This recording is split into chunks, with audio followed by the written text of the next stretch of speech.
is Lauren Kimball for ANI 150, and for this tutorial we are going to build a basic diffuse map within Photoshop. For the majority of class we're going to be using Substance Painter, but for this first exercise we're just going to go over a workflow in Photoshop just so you understand the relationship between UV snapshots and building these texture maps in kind of a 2D sense. So let's begin by opening up Maya. And first thing that we need to do when we open up Maya is we need to set our project. Now, if you were starting from scratch and you had nothing available, you would go up to File and you would create a brand new project using the project window. However, we've already been working on this can for a while, so you should already have a project directory set aside for your exercise 1. So I'm going to go to Set Project, and I have placed the can on my desktop so that it's easy to find, and I'm going to click Set. That way Maya knows where everything is located, what scenes directory we're saving to, where source images need to be sampled, where our snapshots need to be pushed to, etc. So I'm going to go over here and click on File, Open, and as you can see, there's the can file. It's opening the scenes folder for our can directory. We go ahead and open it. Okay, so right now it appears like nothing is in my scene, but that is because I have everything stored in display layers. The display layers are right here below your channel box. If you don't see them on your screen, it might be that you have the attribute editor open. So all you have to do is press Control A, and it will toggle between this, the attribute editor, and the channel box. So the display layers are part of the channel box. So again, just access that to Control A. And I have a high poly version of my can, and I have a low poly version. And the low poly version is the one that we're going to be working with right now. So typically how this works is that you build a high poly mesh, and then you retopologize a low poly version based on whatever your polygon count is set for that exercise. So for this exercise, I gave you a poly count of about 100. I'd be surprised if this one had like all of 25 faces. Who knows? I'd have to go up here to go to Windows, Display, Heads Up Display, and I'd have to go to poly count to see for certain. And it looks like, yes, it's about 28 faces, so I was close. Yours might have a few more. It doesn't matter as long as it's under the 100 count that I set. And so long as you have checked your mesh for ingons and checked your mesh for lamina faces and those other things that we discussed in class using the cleanup tool. Alright, so eventually what's going to happen is we're going to be taking this high poly mesh and we are going to be taking all these details and baking it into our low poly textures, but we will talk about that in class. Today's focus is just going to be on building the color map, which is also referred to as the diffuse map. So what I need to do is I need to access this object's UVs. Now in a previous tutorial we laid out the UV maps for this can, so they should already be done. If they're not done, go back, look at the tutorial page and find the one that is, I believe, part 2 of Intro to UVs. So I'm going to go over here to UV. And remember, if you don't see UV at the top of your screen, it might be that you're not in the right setting. Over here in this drop-down menu, you can change what options are available up here at the top. If you're set to modeling, then you can access the UV texture editor right here. Another way to access it, if you have Poly Modeling tab open, the UV texture editor button is right here, and that's another way to access it. If you don't see your UVs when you open the UV texture editor, it's probably because you have nothing selected. You're only going to see the UVs of an object you've clicked on, ideally in object mode. Again, object mode can be accessed by right-clicking and clicking on object mode. You can also toggle between object and component mode using F8 or function F8 if, like me, you're working on a Mac. Alright, so these UVs were packed from a previous tutorial. We can double check them to make sure that they're flipped the right direction and make sure that there's no significant stretching, but everything checks out. And another great way to check your UVs is to click this little texture box up here and make sure that there's no significant stretching. So it's looking pretty good. And we're just going to go ahead and kick these UV coordinates, this information, into Photoshop via a UV snapshot. Now to create a UV snapshot, you're going to click this button right here, this little camera. and the UV snapshot button or menu is going to appear. Now these UVs are always named out UV. You don't necessarily need to change the name of that unless you have multiple objects in your directory, in which case you could put _can so you know which UVs you're kicking out. Typically, I would work in 4096, which is a scale higher than the 2048 requirement. That way, if somebody, if you're working on a project and your director's like, hey, we need these textures bigger, you've already been working in a larger aspect ratio. But for now, let's just keep it at 2048 just for the sake of processing speed. The image format, I'm going to prefer Targa or TIFF, ideally Targa. But I know that some of the computers in the lab were having a hard time kicking out Targas, so I will accept TIFFs. These are both codecs types that have very little to no compression, so you're not going to be dealing with any sort of degradation of your images. So that's why I prefer using either Targa or TIFF. And that's really all you need to change. Make sure that you're working in Targa and that you have, if you need to, name your out UV and click Apply. And ideally, it'll just bring you back to this window, and you won't see like a bright red notice here in this info box down here. So sometimes down here you might see something bright red. It might mean that you need to change the way you name the file. It might mean that it's having a hard time with that specific codex, and you might need to choose something else like a TIFF. But everything worked out fine, so I'm just going to close out of this. And I can go ahead and save this for now. I'm not going to worry about it. In fact, I can just close out of Maya altogether because I have a different tutorial set aside for assigning materials and actually plugging in these maps in Maya. So let's go ahead and open up Photoshop. And in Photoshop, we need to open up our UV snapshot. And there's a couple of ways we can do this. We can either go to Open and hunt it down, or I've got my CAN directory right here. So I'm just going to double click it. And then there are two folders that have the word image on it. One is images and one is source images. Source images are things that you are bringing into Maya. And images are things that are kicked out of Maya, such as a render, or in this case, a UV snapshot. So I have two of them because I made a snapshot earlier. I'll just delete that one. Here's the one that we created just now. I could drag and drop this into Photoshop, or I could go through the whole file, open, etc.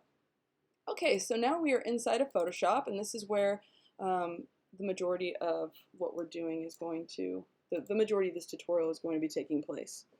The UV snapshot shows us the coordinates for the surface area of the object that we're going to be texturing. It's laid out in 2 dimensions. And then when we put it back into Maya, it will wrap around the can in a 3D space. So first thing that I want to do with this is have this UV map as a guide that I can keep on the screen pretty much at all times. To do that, I'm going to go down here to my Layers menu. I'm going to double click the Color menu, and that's going to shrink it. And then I've got Properties and Layers. I'm going to kind of hover here and maybe bring my Layers menu up. It doesn't mean I don't want Properties. Properties is very useful, but Layers is kind of what I want to focus on.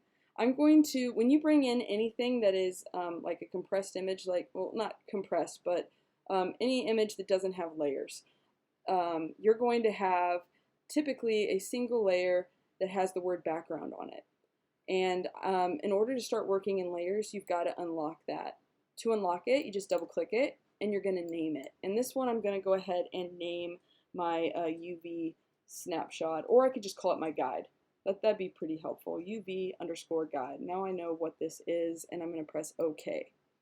The next step is I'm going to need to invert these, because the method I'm going to use to be able to use this as a guide requires that the background be white and the line work be black. So to invert my image, I need to, if you're on a PC, it's Control-I. On a Mac, it's Command-I. And that will invert your image so that what was black is white and what is white is black. And I can go, another way to access this tool, you can go up here to Image. Oh gosh, actually I never do this, so I have to think about it. Select Inverse? Yeah, there it is. Well, that's invert. image adjustments. I want to try to find this. There it is, invert. There it is. Sorry, that was inverse selection, which is different. This is invert. So image adjustments invert also does the same thing. I'm just so used to using the hotkey, I wasn't actually sure where the heck the actual drop down button was. Okay, so once you have this, you're going to want to change it from its current blending mode. So blending modes are right here. If you can see where my mouse is, you can see this drop down menu with the word normal. That is this layer's blending mode. And a blending mode basically tells the layer how it's going to interact with other layers that are stacked before it. So I'm going to click this and change it to multiply. Now, when you change it to multiply, it doesn't appear like anything has happened. But if I create a new layer, click down here, create a new layer, and I'm going to drag it under the UV guide, very important. I'm going to tap G, which accesses my paint bucket. That's this over here, this paint bucket tool. You might have it set to gradient tool as the default, but if you hold down, you can go ahead and change it to paint bucket. Another way to toggle through those tools is to press Shift and then whatever the hotkey is for that tool. In this case, it's G, and I can toggle through gradient, and I think the paint bucket and the 3D paint bucket tool, yeah. So I'm just going to have the paint bucket tool, and I'm just going to click the screen. And as you can see, it's changed everything in this empty layer to yellow, and the UV guide is allowing me to see what I've done to this layer. So I'm going to grab my UV guide, and I'm going to set it to normal. As you can see, it's still black and white, but when I apply multiply, this particular algorithm translates everything that is black as being 100% opacity, and everything is white is 0 opacity, which means that you can see through anything that is white. Very helpful. Now another thing that's really helpful is to click this button right here, this little lock. If I click it, then I'm not accidentally selecting my UV guide when I'm trying to select other things. Alright, so I'm going to go ahead and paint this layer white. So if I press the hotkey D on my keyboard, it resets my swatches, my foreground and background swatch to black and white.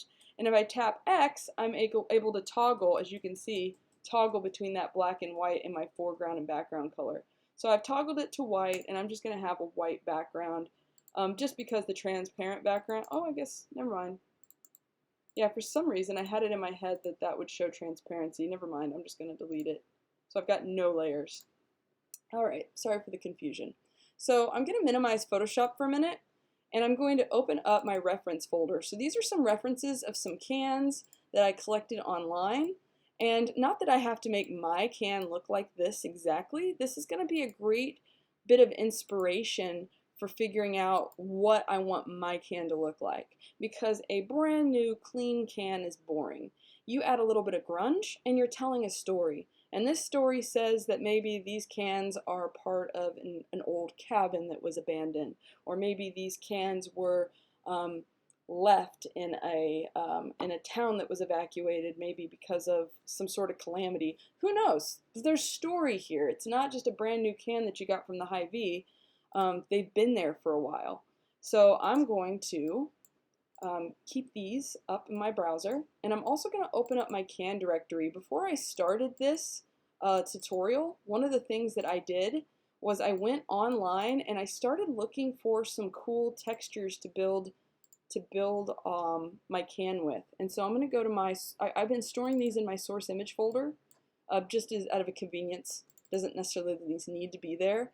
And what I have here is a brush metal texture, and I have this rust texture with a transparency map, and I've got this label that I can use to kind of build my can texture. I also have the top of the can because top of the can doesn't have this brushed metal effect, and so I just took this can lid from a paint can. I thought that would be kind of cool to use. Now, how did I find these images? Well, I went to Google and I would type in something like paint can, or maybe, what's another good one? Brush metal texture. And then I would go to images. Now, it's not enough just to go to images, because some of these images, if I click on this, this one is 509 by 338 pixels. That's really small. So a really great tip would be to go under here, under Tools, and click on Size, and go to Large.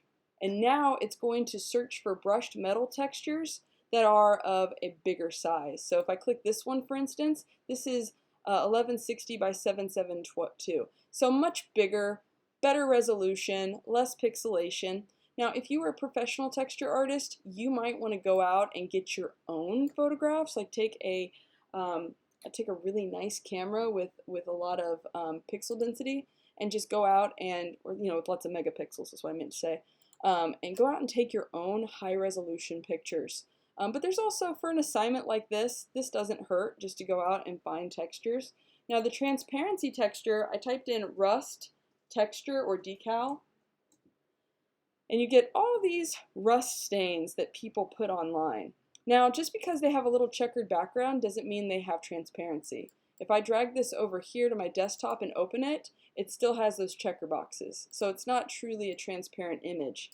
To find transparent images, just go back up here to Tools, click Color, and click Transparent. And that's going to give you results that are actually transparent. So if I drag this to my desktop, you can see there's no background on that texture. It truly has transparency attached.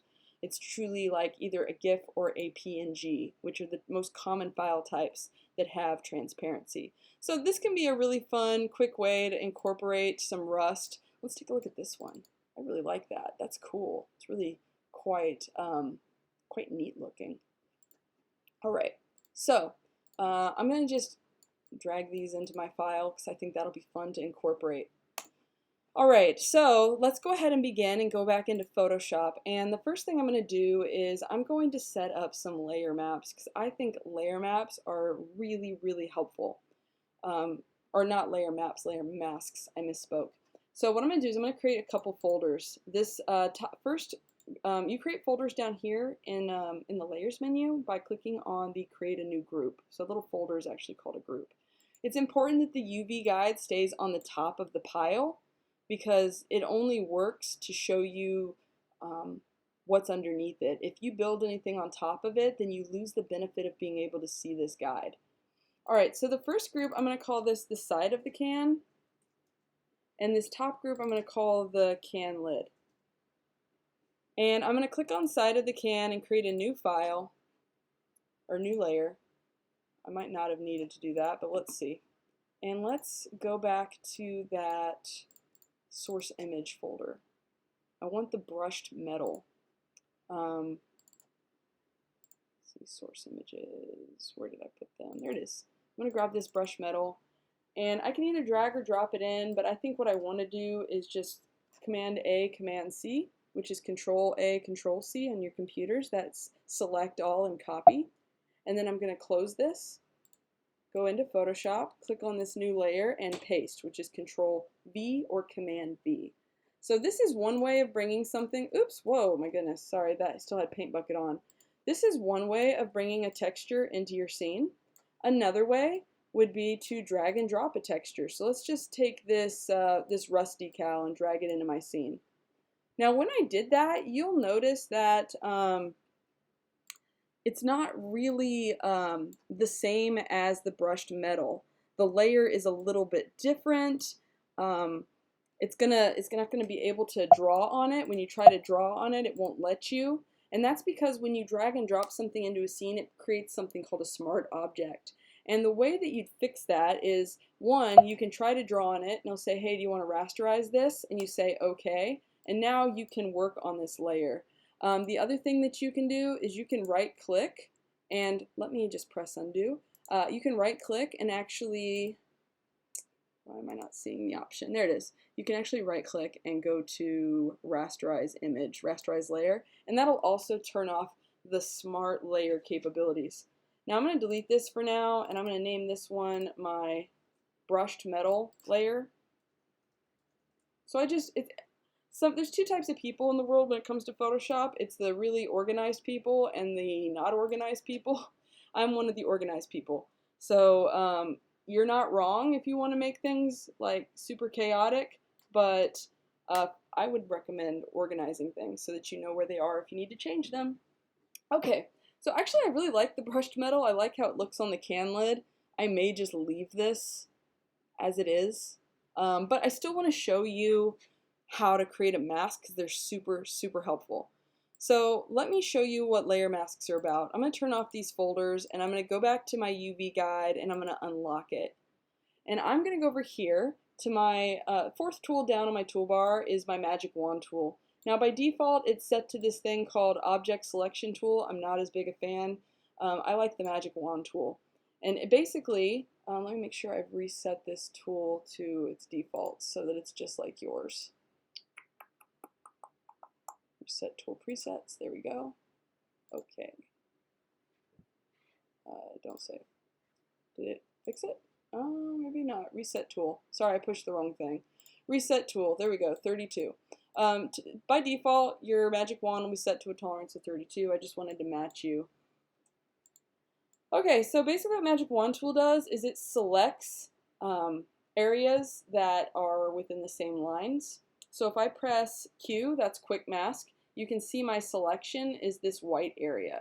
Quick mask is just a really quick way of looking at something you've selected with the magic wand tool or the marquee tool. Everything in pink is outside of your selection, everything white is within your selection. Alright, now that I have this selected, I'm going to press on Shift Command I or Shift Control I if you're on a PC, or you can just go up here to select and click inverse. So what does inverse do? When I press Q again, you can see that it has inversed my selection, meaning now I have the lid selected and I have this, side of the can selected. And so I'm going to press Q again, and I'm going to press M for my marquee. My marquee tool is a big square tool. And I'm going to hold down my, let's see, on Mac it's Option, but on PC it's Alt. And that's going to deselect something that I'm selecting with the marquee tool, okay? So I'm just deselecting the lids up here. So when I press Q, the only thing I've selected is down here. It's the side of my can, okay? So why am I doing this? Why am I going through the trouble to just select this? Well, I'm gonna go over here to the side of my can, and I'm gonna click this button down here. It looks like a rectangle with a hole taken out of it, and if you hover over it, it says Add Layer Mask. Click that, and you'll see why I wanted to do this. I created a layer mask, which means anything that I paint within this area will stay within this area. So if I collapse this folder, no matter where I move this brushed metal at, oops, sorry, I forgot to lock my UV guide first. Anywhere I move this brushed metal, it's going to stay within that area, and it's not going to bother my lids. So I can keep my lids separate from this. Anything I do down here, if I painted everything black, it won't paint outside of that area. It's just really helpful. It may not be as big a deal on this particular assignment, but it's going to come in handy with later assignments. And you're actually going to learn about masking in Substance Painter, because Substance Painter also does something very similar to this, which can just be so useful when you've got a whole lot of UVs packed into an area. Alright, so I'm going to go over here to my can lid, and I'll just repeat the process so that you can see what it is that I'm doing. I'm going to just unlock my UV guide. I'm using my UV guide to make these selections. I'm going to use my magic wand tool. I'm going to inverse my selection, which again, you can do that by going select inverse. If you want to make sure you have the right stuff selected, tap Q. Alright, so it looks like I've got this down here selected and this up here selected. Cool. I'm going to press Q again. I'm going to use my magic wand tool because what's neat is I can just press Alt or Option and click this area. Oh, no, that didn't work. I was hoping it would. I was hoping it would allow me to deselect all of this, but it'll make me do it in chunks. Alright, let's use the marquee tool instead. And I'm going to use Option or Alt, and I'm just going to deselect this square without grabbing my lids. There we go. If I press Q, I've got everything selected. Do I have that? Looks like I've still got some stuff down here. You see these little marching ants right here? We don't want any marching ants, so I'm going to zoom in and maybe zoom out. Press my marquee tool and very carefully deselect that area. There we go. Press Q. There we go. Now I only have these two lids and nothing else selected. I can also turn off everything and see my mask that way. So I've got these two lids. I'm going to go ahead and turn on my can layer and create mask.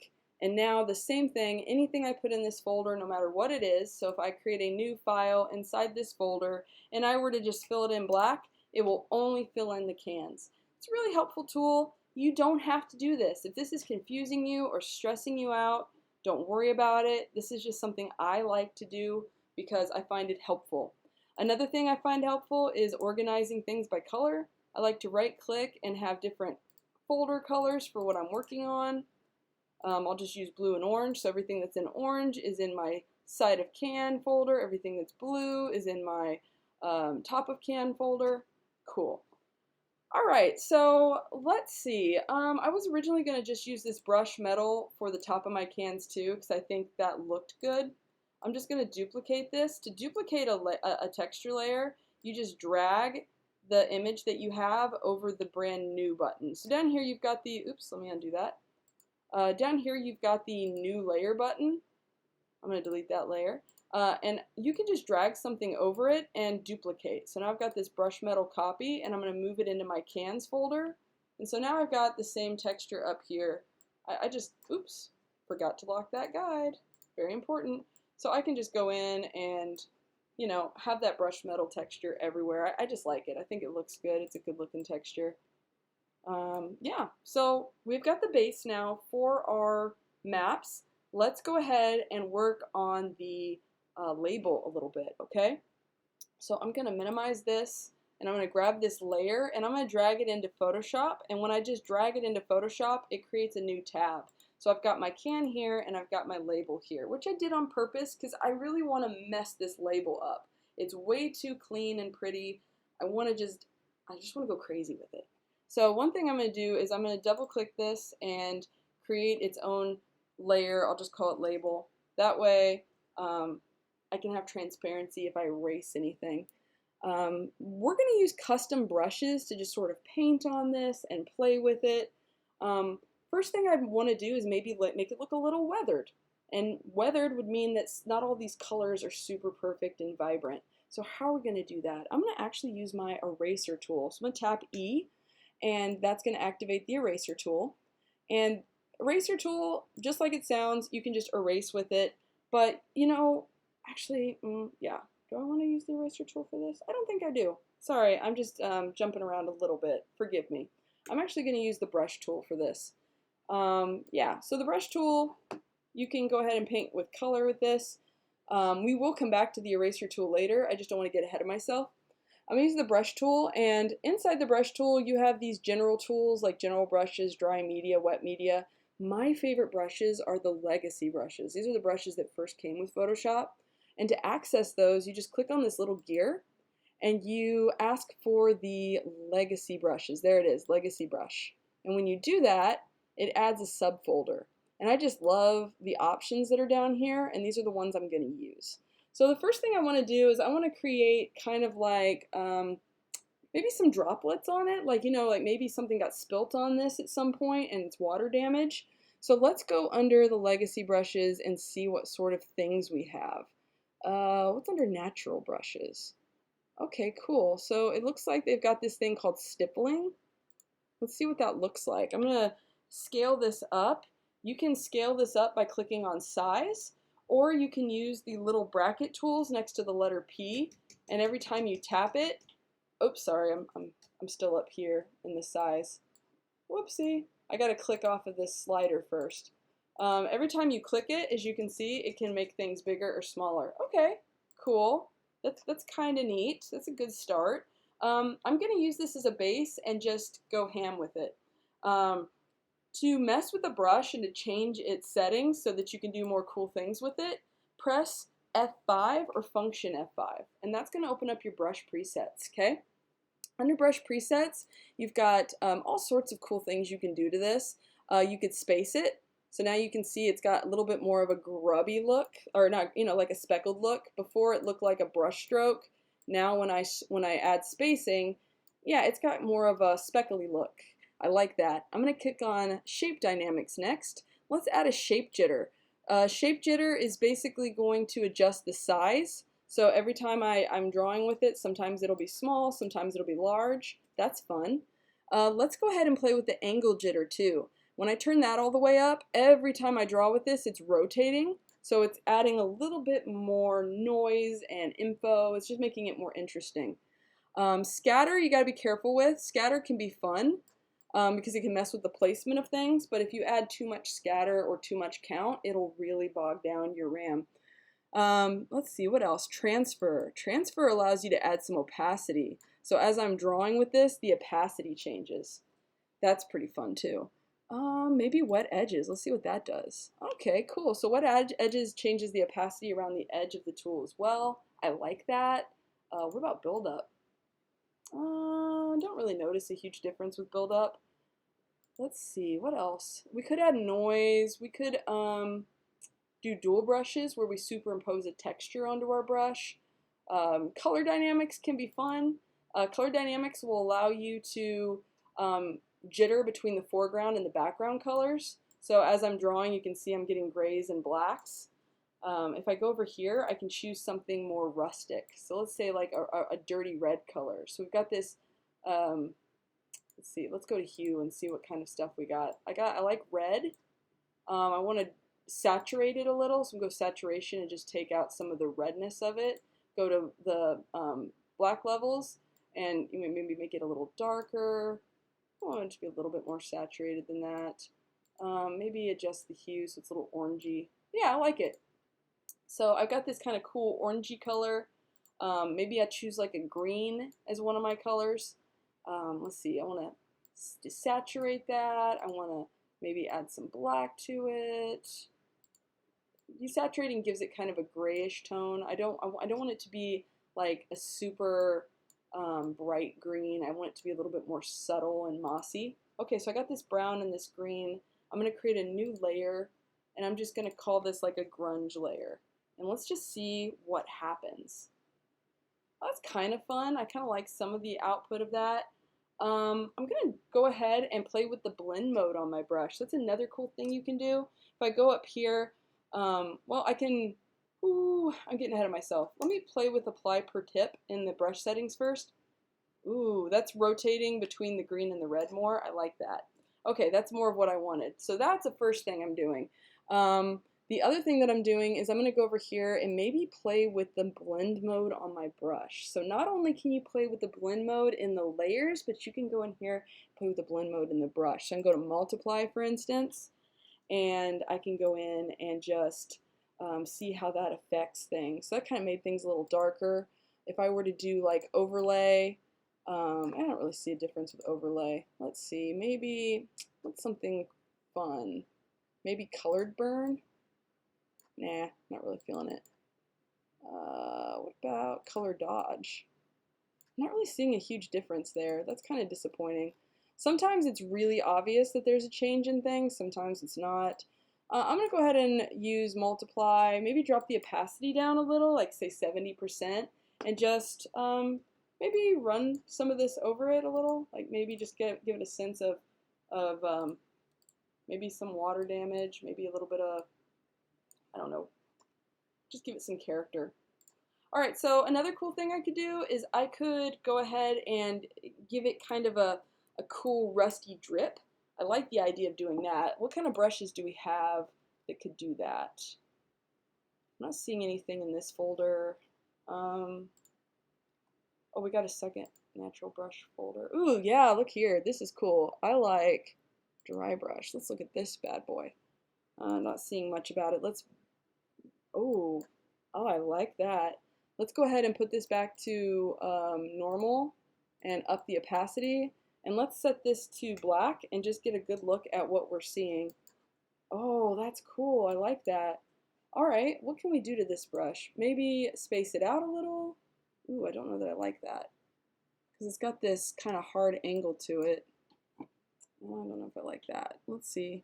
Maybe we could make it a little softer by superimposing another brush, like a dual brush. Maybe, no, I'm not liking the output there. That's taking away too much of it. Yeah, I'm kind of disappointed with some of the sharp halo on this bit, but you know what, we'll make it work. Let's see what we got. Shape dynamics, we could rotate things with the angle brush, but the thing is I like this up and downness to it. Roundness jitter? No, no, no. That won't do. Scattering, no. What else? Transfer. Oh, yeah, add a little opacity to the edge. That could be fun. What else do we got? Wet edges, maybe? Let's try transfer and see what wet edges gives us. Nah, it's not going to do much. Honestly, I kind of like how it looks without a whole lot of changes.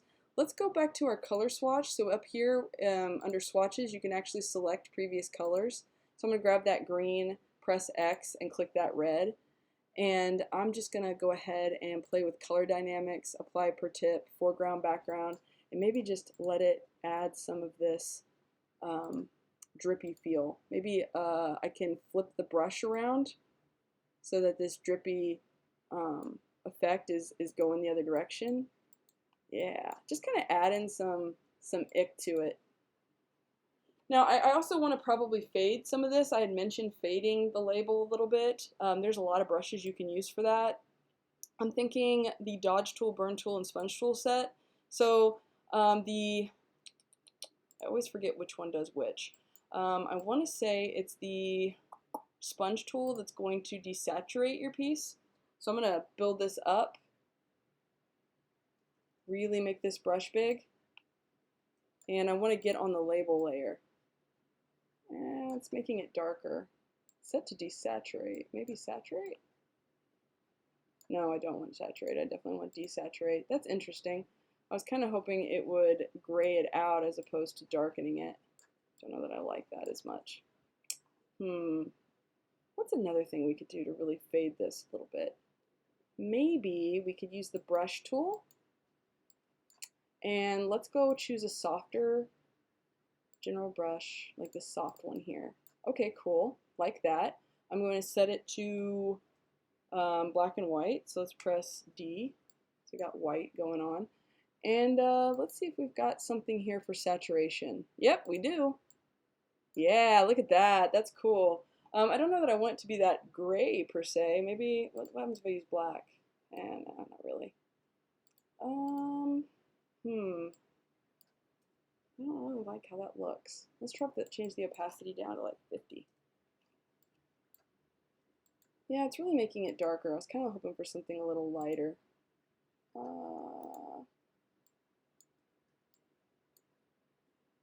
Let's just go ahead and paint it white without using saturation. Let's just go with hue instead.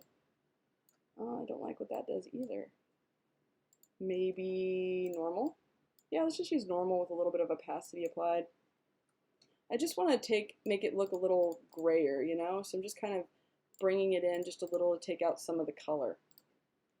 There we go. So now it feels a little bit worn, a little torn up. Ooh, that could be fun. Let's do that. Let's tear it up.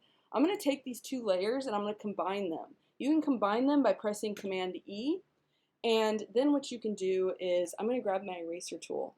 And I'm going to go look for something that has some really jagged edges. What do we got? What do we got? Let's go back to the first natural brushes. Something kind of jaggedy that we can work with. I'm not seeing anything that sticks out to me.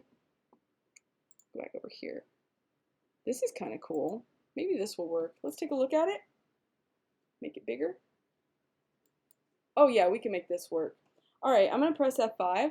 And I basically just want to choose something that'll be fun for tearing paper. Like give it something a little bit of a strong edge. So got some spacing. I'm going to go into shape dynamics. I think angle jitter.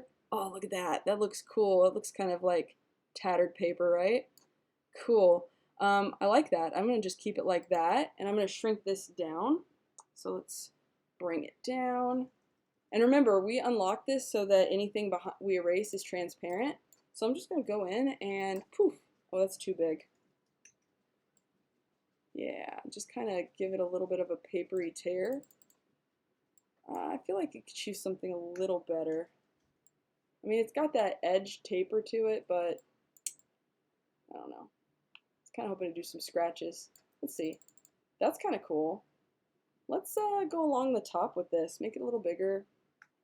And maybe kind of feel like some of the label got ripped away just a little. Yeah, just maybe around the edges. We don't have to go kind of too crazy with it. So if I put a layer underneath this and I fill it in black, you can kind of see how tethered it looks, or tattered it's going to look. That's kind of neat.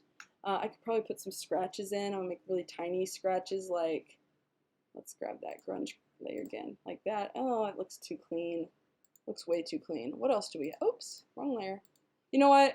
You guys, you have enough information at your disposal. I don't want this tutorial is already 40 minutes long. So let's just go ahead and be done with it.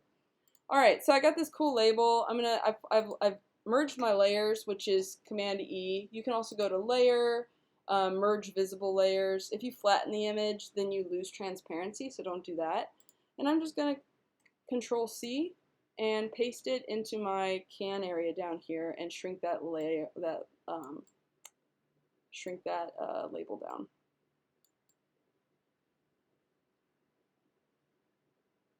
Okay, placing it, maybe hold down Shift to snap it. And there we go, we got a nice little label with a little bit of tears in it.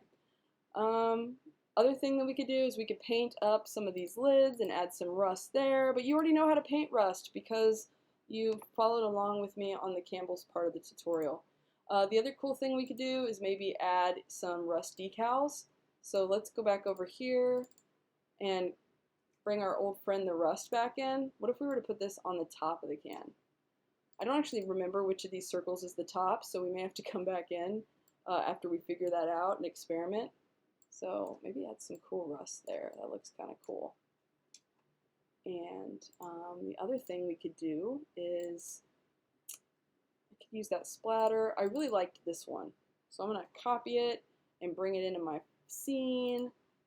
So let's put this on, instead of the lid layer, let's put this inside the can layer, the side of the can. Make sure I'm on the right layer. Sometimes it's hard to select things, but we can press Control T for transform, and that makes it a lot easier. So I can go ahead and stretch this out maybe. Hold down Shift and break the constraint. Ooh, that looks cool. Maybe this was a very leaky can. I'm going to drop the opacity to make that a little bit more believable. There we go. Cool. So that's a really cool old can.